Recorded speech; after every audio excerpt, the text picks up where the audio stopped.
Pareceme moi ben. Pero eu tamén estaba pensando, cando vostede falaba con tanto énfasis do litoral, que o veía emocionado con ese tema, eu estaba pensando que Ourense non tiña litoral marítimo e, polo tanto,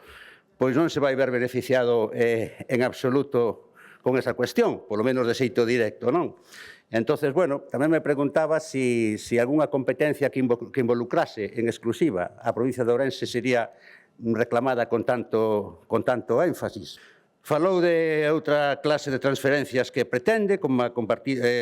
transferencia, xestión compartida dos cuestión meteorolóxica, de que xa se le hemos falado, o sempiterno tema da P9, e dixo unha frase que apuntei aquí, que de tomarse en serio a Galicia. Gustoume, pero claro, tamén agora voulle decir, parafraseando a vostede, tomarse en serio Ourense, o sea que lémbrese tamén de Ourense máis do que me dá a impresión do que se lembra. Tamén estou de acordo co que dixo da conveniencia de que os fondos europeos, 16% dos fondos europeos que pide transferir do Estado central, pois tamén sería interesante que se puderan xestionar directamente desde Galicia, pero aí volvería a decir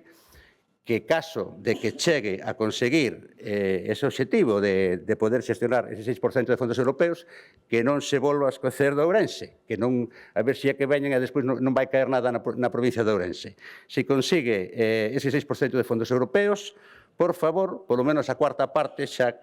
falando en términos das provincias, que son 4, pois que podan ser xestionados con eficacia para a provincia de Ourense.